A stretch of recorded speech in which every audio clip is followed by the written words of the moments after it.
மணலூர்பேட்டை பிரயோக வரதராஜ பெருமாள் கோவிலில் சாமி சிலையில் இருந்த தங்க காசுகளை திருடி சென்ற பெண் சிசிடிவி காட்சிகள் வெளியீடு.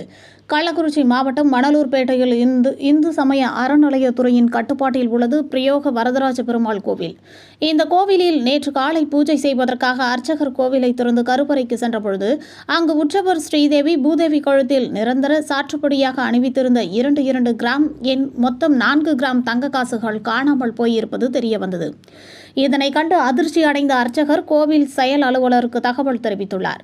தகவலின் பெயரில் கோவிலில் பொருத்தப்பட்டிருந்த சிசிடிவி காட்சிகளை ஆய்வு செய்தபொழுது கடந்த 1ஆம் தேதி காலை 6 மணி அளவில் கோவிலின் உள்ளே சாமி கும்பிடுவது போல் புகுந்த பெண் ஒருவர் யாரும் வராததை உறுதி செய்த பின்னர் வேகமாக கருவறையின் உள்ளே சென்று சாமி கழுத்தில் அணிந்திருந்த தங்க காசுகளை திருடி சென்றது தெரிய வந்தது.